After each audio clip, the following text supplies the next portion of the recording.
Ganesh Naik APMC मंडी प्रशासन पर हुए सख्त, कहा सोशल डिस्टेंसिंग का हो पालन अन्यथा मोर्चा निकालकर करेंगे विरोध। नवी मुंबई में कोरोना संक्रमित लोगों का आंकड़ा 1300 पार कर जाने पर नवी मुंबई के लोगों में डर का माहौल बना हुआ है। इस संक्रमित आंकड़ों में से 400 से अधिक संक्रमण रोगी सिर्फ एपीएमसी की सब्जी मंडी की वजह से प्रभावित हुए हैं, जिसकी वजह से ठाणे जिला के पूर्व मंत्री गणेश नाइक ने एपीएमसी मंडी को कुछ दिन तक बंद या सोशल डिस्टेंसिंग का पालन सही तरीके से हो, इसकी मांग प्रशासन और सरकार से की। गणेश नाइक ने कहा कि अगर सोशल डिस्टेंसिंग का पालन सही से नहीं हुआ तो सरकार के खिलाफ मोर्चा निकालने का इशारा प्रशासन को दिया है। देखिए, बात ऐसी कि एपीएमसी के माध्यम से मुंबई इलाके के लोगों के लिए अनाज, मसाले हो, सब्जी हो, फ्रूट्स हो या प्याज, आलू भी हो, मिलना चाहिए, उसमें कोई शक नहीं। लेकिन जिस ढंग से शुरू में वहाँ पे व्यापार चालू हुआ, वो पूरे कोरोना के माध्यम से जो नियम दिए गए थे वो सब नियमों का उल्लंघन हुआ था। न कोई सैनिटाइजेशन था, न मास्क लोग पहनते थे, न सोशल डिस्टेंसिंग था, न उधर आने वाले लोगों की कोई रिकॉर्ड होती थी। जब हम लोगों ने एक स्ट्रांग ऑब्जेक्शन लिया, उसके बाद में 7 दिन के लिए उन्होंने रुकाया। फिर भी मैंने उनको एक पत्र लिखा कि जब तक यहाँ आने वाले व्यापारी हो, माथाड़ी हो, लेबर हो या और कोई परचेसर भी हो, ये लोगों के लिए आप लोग कौन सी सुविधा बना रहे हैं, उनको एक कोरोना का प्रादुर्भाव नहीं होगा, उसके लिए आपने क्या मेजर्स लिए हैं। तो वो देखने के लिए आज हम लोग एपीएमसी के दाना बाजार में गए थे। उन्होंने बहुत सारा प्रयास किया है और वो लोगों ने पुलिस डिपार्टमेंट वहाँ पे काम कर रहा है, एपीएमसी की यंत्रणा काम कर रही है और व्यापारी लोगों की यंत्रणा काम कर रही है। सैनिटाइजेशन हो रहा है, वहाँ पे टेम्परेचर चेक किया जा रहा है, ऑक्सीजन लेवल भी चेक की जा रही है। ऐसे ढंग से बराबर कारोबार चले तो क्या दिक्कत है, उल्टा हम लोगों का पूरा सपोर्ट रहेगा। लेकिन यहाँ पे जो रुग्ण बढ़े हैं ये 1200 के करीब है, उसमें से 400 एपीएमसी से कनेक्टेड है। अभी शुरू में कोई फिलीपाइन से कोई एक आदमी आया, उससे कारण वासी में थोड़ा फैला हो गया।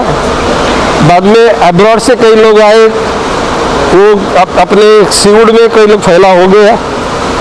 बाद में जो चोर का झटका बैठा वो एपीएमसी से बैठा। माननीय महापौर जडी सुतार जी ने बोला था कि पत्र गवर्नर मोदी को भी लिखा था, मुख्यमंत्री को लिखा था, अपोजिशन लीडर को लिखा था, चीफ सेक्रेटरी सभी यंत्रणा को लिखा था। तो मुंबई में जो काम करने वाले, जो इसेंशियल सर्विस में कहा जाने वाले पुलिस कर्मचारी हो, डॉक्टर हो, नर्सेस हो, कोई बैंक के कर्मचारी, उनकी व्यवस्था उधर ही की जाए तो वो आते हैं अपने घर में, घर वालों को कोरोना का प्रादुर्भाव होता है, बाद में अड़ोसी पड़ोसी को होता है, तो उसमें कोई उनसे कोई नफरत नहीं है। लेकिन लार्जर इंटरेस्ट में, पब्लिक के इंटरेस्ट में ऐसा निर्णय लेने की भी जरूरत थी, ऐसे महापौर ने बोला था और वो मैं उनके मत से सहमत था।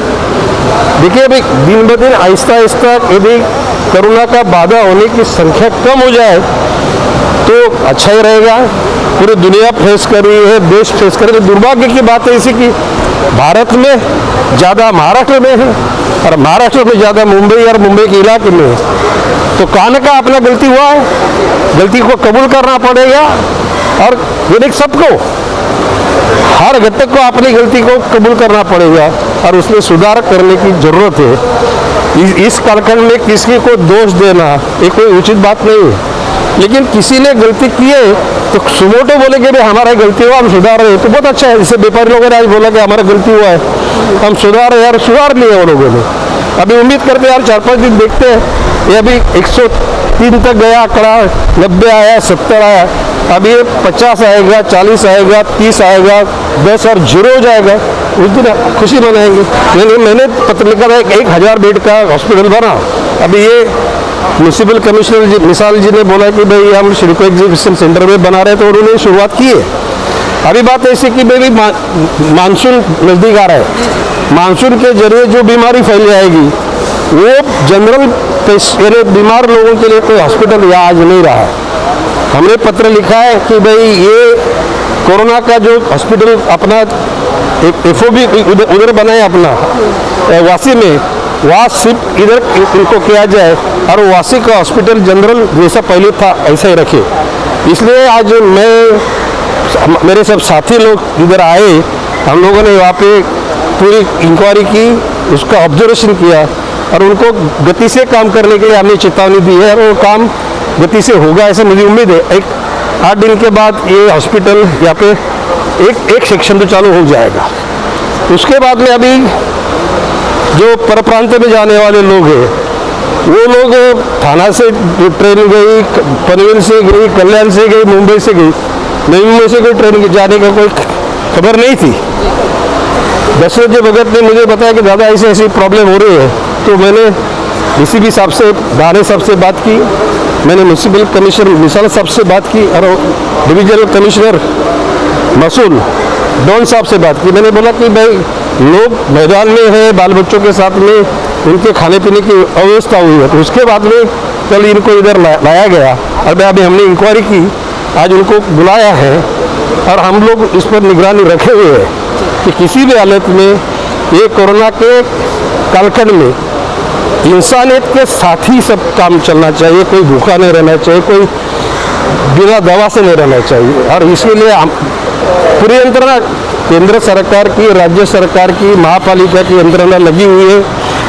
प्रशासन जो कलेक्टर मसूल का कलेक्टर के माध्यम से, म्यूनसिपल कमिश्नर के माध्यम से, महापालिका का, और सब NGOs भी है साथ में है। इसमें ऑल पार्टी के लोग भी काम कर रहे हैं और बहुत खुशी है कि ऐसे वक्त में एक दूसरे का मदद करना ये अपना फर्ज है। और इसके लिए हम लोग आज आए थे। जैसे APMC में विजिट किया, ये हॉस्पिटल के हम लोगों ने ऑब्जर्वेशन किया और ये जो बाहर जाने वाले लोगों की जो दुख दर्द की कहानी है वो भी सुनी, और उसको दर्द को निकाल के, दुख को निकाल के उनको अपने मकाम पे पहुंचाने के लिए हम लोग उनके साथ में रहने वाले से वादा किया। देखिए बात ऐसी है कि मैंने एक दिन विनोद में गुस्से में आके मैंने बोला था कि भाई APMC ये फूड डिस्ट्रीब्यूशन सेंटर है, सब्जी मसाला अन्य दाने, ये कोरोना का भी डिस्ट्रीब्यूशन सेंटर आप बनाना चाहते हैं क्या, ये मैंने बोला।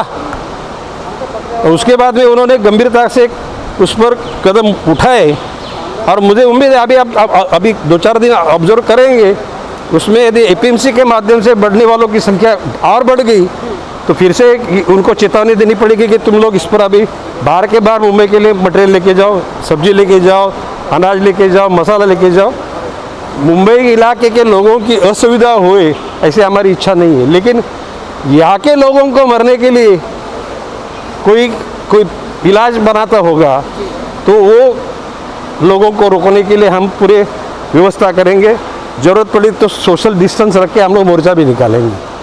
यानी ओके, किसको अपमानित करने के लिए, किसका फेलियर दिखाने के लिए नहीं, लेकिन हमारे जनता के लिए हमें कदम बढ़ाने की ज़रूरत पड़ी तो हम बढ़ाएंगे, उग्र भूमिका अख्तियार करेंगे। नहीं देखिए, मैं उम्मीद करता हूँ कि ये वक्त ना आ जाए, लेकिन ये लोग ऐसे बेपरवाह रहे और जिससे आंकड़ा बढ़ते जाएगा तो हम लोगों को वो कदम उठाना पड़ेगा।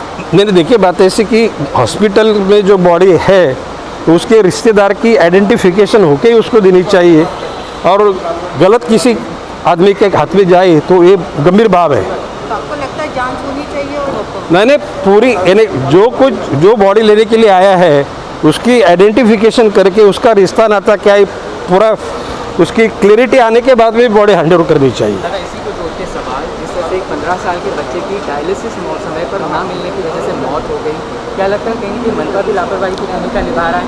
सिर्फ और सिर्फ जो उनका पूरा ध्यान जो है कोरोना पर ही है। नहीं, ये एक बहुत बड़ी दुर्भाग्य की बात है।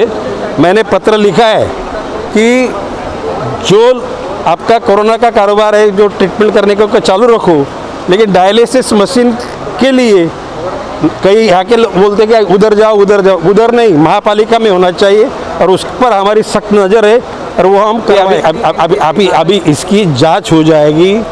यदि कुछ किसी डॉक्टर ने या किसी प्रशासकीय यंत्रणा के अधिकारी ने लापरवाही की होगी तो उसकी वो परिवार का एक पत्र लेके, या मैं सुमोटो बीइंग MLA मैं उसकी इंक्वायरी करने के लिए पत्र लिखूँगा। ओके, नमस्ते।